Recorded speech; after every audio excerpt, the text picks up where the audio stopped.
Prosseguimos então com a terceira parte deste capítulo 30b. Segundo, é o versículo 21. Segundo este volume 2 do Evangelho de Lucas, erradamente chamado Livro dos Atos dos Apóstolos, Tiago, o irmão de sangue de Jesus, nunca mais terá tido emenda. Nunca terá chegado a dar a sua adesão a Jesus, a quem crucificaram, nem aos de Jesus que prosseguiam as suas mesmas práticas maiúticas. Ficou sempre fanaticamente agarrado ao Cristo, ao Messias, o do poder davídico imperial. Nunca passou do mito ao ser humano. Nunca reconheceu Jesus, o de Nazaré, nem o Deus de Jesus, o Abá, mãe de todos os povos, sem distinção.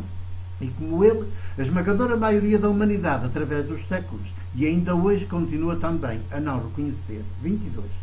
Mas a verdade é que só Jesus, o de Nazaré, do qual dá testemunho o Evangelho de Marcos, e com ele os outros 3 evangelhos canónicos, Mateus, Lucas e João, é o homem histórico por antonomasia, o ser humano que o templo e o império não suportaram e por isso mataram, juntamente com os do grande dinheiro, então representado pelo Sinédrio.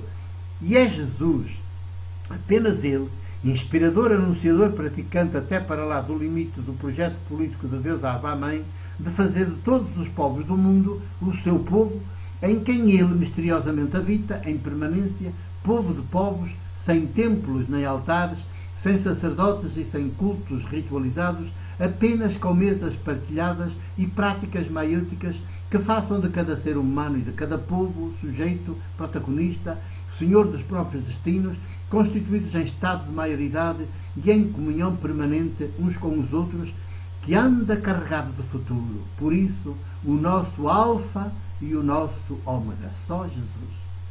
23. Como se vê, já por aquela altura, logo nos começos, após a morte crucificada de Jesus, o mítico Cristo depressa teria conseguido comer, entre aspas, definitivamente Jesus, e hoje nem sequer saberíamos a sua existência histórica, muito menos do seu projeto político, e menos ainda do seu Deus Abá-mãe, que o é de todos os povos. Semelhante desgraça só não se consumou graças aos 2 ou 3, elas e eles, mais elas do que eles, que depois de tudo consumado, continuaram a encontrar-se clandestinamente e longe de todas estas guerras do grupo dos 12 e dos familiares de Jesus pela conquista do poder. 24. Fizeram-no, não obviamente na alguma dependência do templo de Jerusalém que havia assassinado Jesus, nem sequer na Jerusalém sagrada, entendida como espaço sagrado, mas na casa de uma das mulheres que desde a primeira hora tinham andado com Jesus e até tinham livremente passado a partilhar com ele e com o seu movimento de missão os seus próprios bens. Lucas 8 revela que Maria Madalena é a principal animadora do grupo, nos antípodas de Pedro e do grupo dos 12. 25. Havia sido na Galileia onde toda a subversão Jesus, o de Nazaré, começou, até concluir na constatação teológica do seu túmulo vazio, porta aberta para elas e nós, com elas, chegarmos ainda hoje a dar pela misteriosa presença do ressuscitado humanado Jesus, o ser humano em plenitude, em quem Deus Criador e ressuscitador sempre habita e se revela, esse mesmo em quem esses 2 ou 3, elas e eles, entre os quais João, Marcos, do Evangelho, haviam visto não o Messias, o Cristo vencedor e vingador sobre todos os inimigos, mas o homem cheio de graça e de verdade, a quem Deus Abá, mãe, deu razão, o homem cheio do Espírito Santo, o homem sopro, vento, movimento, subversão, conspiração, que poder algum político, religioso, eclesiástico, económico e financeiro poderá jamais prender, reter, por mais que o não suporte. E só ele é, até agora, o ser humano definitivo em plenitude. 26. A casa em questão era a de Maria, não a de Maria, mãe, não de Jesus, mas a mãe de João Marcos, o do Evangelho do mesmo nome, sem o qual não saberíamos de Jesus, o de Nazaré, o carpinteiro, o filho de Maria. Apenas saberíamos de Cristo, o mítico Cristo, esse mesmo que está na origem do cristianismo. Ali, naquela pequenina comunidade movimento de Jesus, não se discutia poder, nem se discutiam lugares, privilégios, tronos e hierarquias, apenas se praticavam serviços maiêuticos, bem na linha, não do Messias Rei David, mas na do servo sofredor de Yahvé. Quer isto dizer que todos eram militantes políticos, não poder político, prosseguidores das mesmas práticas maiêuticas de Jesus, anunciadores e realizadores do seu mesmo projeto político do reino, reinado de Deus, até aos confins do mundo. 27.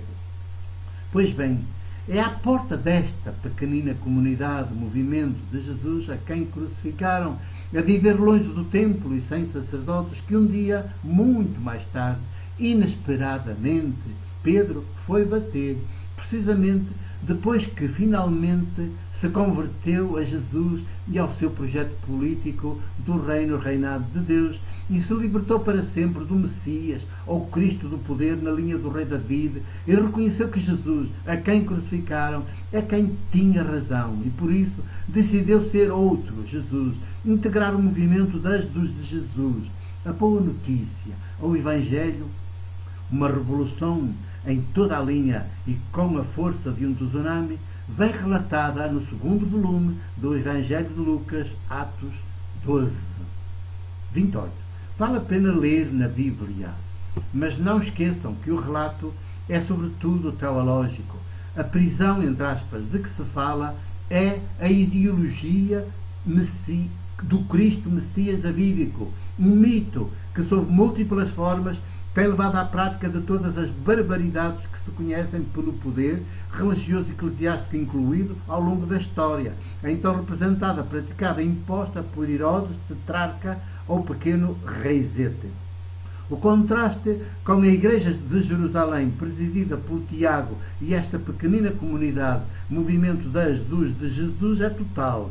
Esta comunidade, movimento de Jesus, situa-se nos antípodas da outra, que hoje está aí bem representada no Vaticano e na sua cúria romana, com lágrimas o digo, escrevo. 29. Pedro, uma vez convertido a Jesus, a quem crucificaram, praticamente desaparece das páginas deste segundo volume. Sai de cena. Só a ocupou enquanto resistia à ação do Espírito Santo de Jesus e à sua via de não poder, de não idolatria, a via da total entrega da própria vida pela vida do mundo, feito pão partido e repartido, vinho derramado. Sai Pedro de cena e entra em cena Saulo, também chamado Paulo. O segundo volume do Evangelho de Lucas conta no capítulo 13, logo a abrir, 30, abre aspas. Havia em Antioquia, longe de Jerusalém, segundo o uso da comunidade local, profetas e doutores, a saber, Barnabé, Simeão, o negro, e Lúcio, o de Cirene, assim como Manaém, que tinha sido educado com o tetrarca Herodes, e Saulo. 31.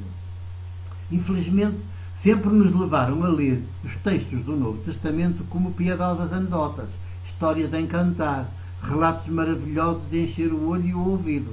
E eles são textos altamente teológicos e maiêuticos que pretendem despertar em nós, que os ouvimos ler, a mesma fé de Jesus, que lá onde existir vem ativa, depressa dispensa e expulsa a fé religiosa feita de medo, para fazer de nós outro Jesus em cada tempo e lugar.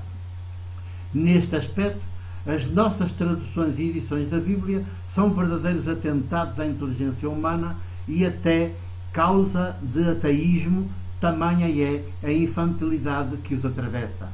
Um autêntico vômito, que por sua vez só pode fazer gente vomitada, caso as aceitem, tal e qual acriticamente. O que sucede fatalmente à maior parte das pessoas das igrejas, e muito em especial às testemunhas de Jeová, um vômito. 32. Ora bem, desta comunidade de 5 membros, os números na Bíblia indicam qualidade, não quantidade. 3 eram provenientes do paganismo, por isso não judeus, e eram todos profetas, isto é, especialistas em ler os chamados sinais dos tempos. E os dois restantes são de origem judaica e ambos doutores, especialistas em Moisés e nos profetas bíblicos, portanto, peritos em judaísmo, na linha davídica e da lei, portadores de um projeto nacionalista imperialista de povo eleito que haveria de esmagar os inimigos de Deus e os seus próprios, para impor o domínio do seu Deus a todos os povos. A maioria, como se vê, era de origem pagã e os seus membros eram profetas. Foi o que valeu. 33. Diz o relato, mas fica para a quarta parte. Até já.